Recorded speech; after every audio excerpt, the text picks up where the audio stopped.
Пам'ятаєте, яким був ринок електромобілів в Європі лише кілька років тому? Виробники тільки починали освоювати новий напрямок, а покупці частіше ставилися до електрокарів з обережністю і більше придивлялися, ніж дійсно обирали.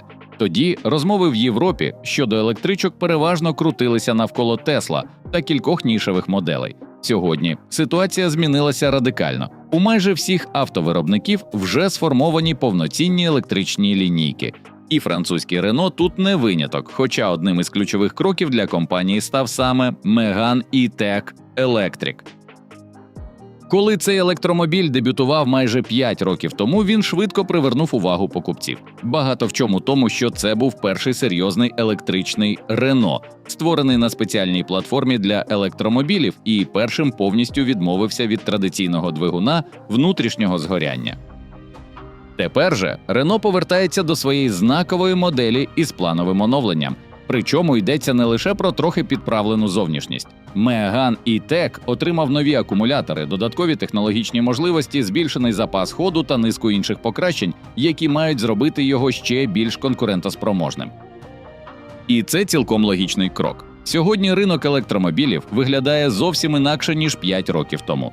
Volkswagen і Шкода активно просувають доступніші електричні моделі, а китайські виробники продовжують посилювати свої позиції в Європі. На цьому фоні оновлений Megane має не просто зберегти інтерес покупців, а довести, що він, як і раніше, здатний боротися за місце серед лідерів сегменту.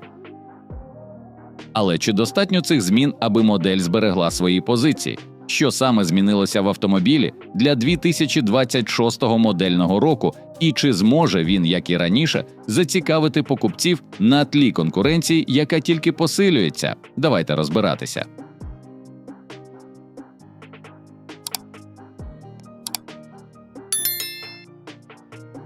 Зовнішність оновленої моделі привели у відповідність до нового фірмового стилю Renault. Французькі дизайнери майже повністю переробили передню частину кузова, залишивши без змін лише фари. Новий бампер та світловий підпис із 8 ромбоподібних елементів помітно змінюють сприйняття автомобіля.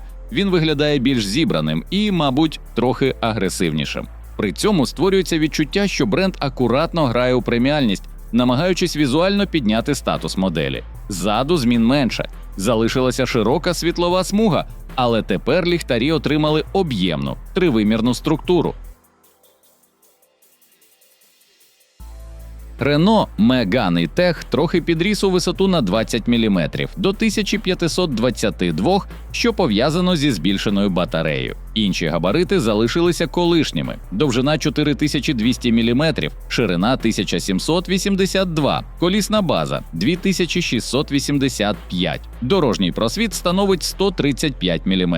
По суті, це все той самий компактний міський автомобіль, який легко почувається в щільному міському середовищі і без проблем паркується в обмеженому просторі.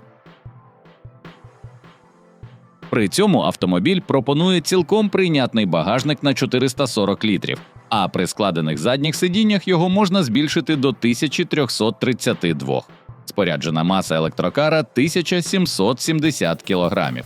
На вибір пропонують 19 або 20-дюймові колеса, а палітра кольорів поповнилася новим матовим синім відтінком.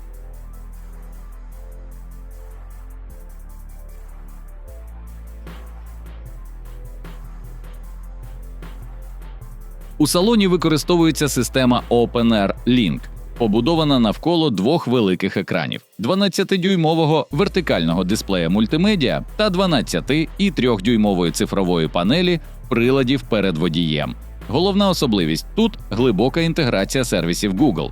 У 2026 році планується додавання підтримки штучного інтелекту Google Gemini, який має зробити голосове управління помітно більш живим і функціональним, фактично перетворивши його на повноцінного помічника. При цьому, незважаючи на загальний тренд на максимальне оцифрування, від фізичних кнопок тут не відмовилися. Управління кліматом винесли в окремий блок – рішення, яке на практиці спрощує використання і не змушує щоразу лізти в екран. Інтер'єр загалом залишився знайомим, але одне невелике оновлення все ж таки з'явилося. На стійці з боку водія встановлено бортову камеру. Вона стежить за увагою водія у рамках нових європейських вимог безпеки. У електромобілі ця камера також використовується для розпізнавання водія. Система може автоматично активувати персоналізовані налаштування, такі як положення сидіння та улюблену музику.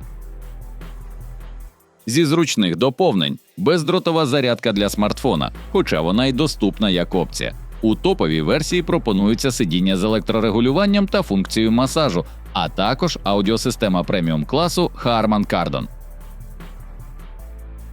Щодо асистентів заявлено понад 30 систем допомоги водієві, серед яких ключові зміни отримали інтелектуальний адаптивний круїз-контроль, покращено огляд з камер, екстрене гальмування, а також додано набір функцій, які аналізують стиль водіння та дають персональні рекомендації щодо безпеки та економічності.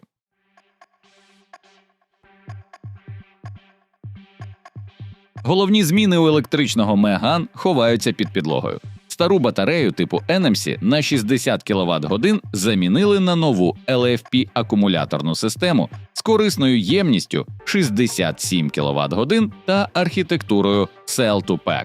За заявою компанії, це дозволило збільшити запас ходу приблизно до 500 км на одній зарядці. Силова установка залишилася передньопривідною. Один електромотор видає 220 сил та 300 ньютон-метрів крутного моменту. Розгін до 100 км на годину займає 7,6 секунд, а максимальна швидкість обмежена на позначці 160 км на годину. Незважаючи на оновлення батареї, 800-вольтову систему сюди не додали. Архітектура залишилася 400-вольтовою, але зарядку трохи прискорили. Тепер автомобіль може брати потужність до 165 кВт, що приблизно на 35 кВт більше, ніж раніше. У такому режимі заряд із 15 до 80% займає близько 24 хвилин. Перехід на LFP-батарею дає плюс у довговічності та стійкості до частих швидких зарядок, але є й зворотний бік. У холодну погоду такі батареї зазвичай працюють менш ефективно, ніж NMC.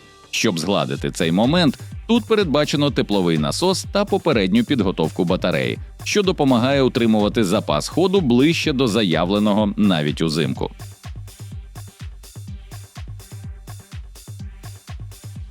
Продажі оновленого Renault Megane E-Tech Electric у Європі стартують пізніше цього року. У компанії вирішили спростити лінійку. Тепер залишиться лише дві комплектації – Techno та Esprit Alpine. Ціни поки що не оголошені, але очікується, що старт залишиться приблизно на рівні нинішньої моделі – близько 40 тисяч євро у країнах Євросоюзу.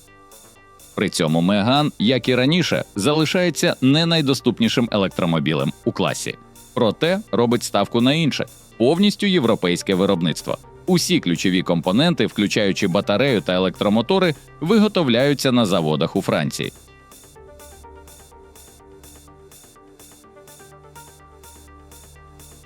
Ось і все на сьогодні, друзі. Дякуємо, що були з нами до кінця. Ваша підтримка надихає на нові цікаві відео. Підписуйтесь на канал, вмикайте повідомлення, ставте вподобайки, щоб жодне автооновлення не пройшло повз. А в коментарях обов'язково залиште свою думку.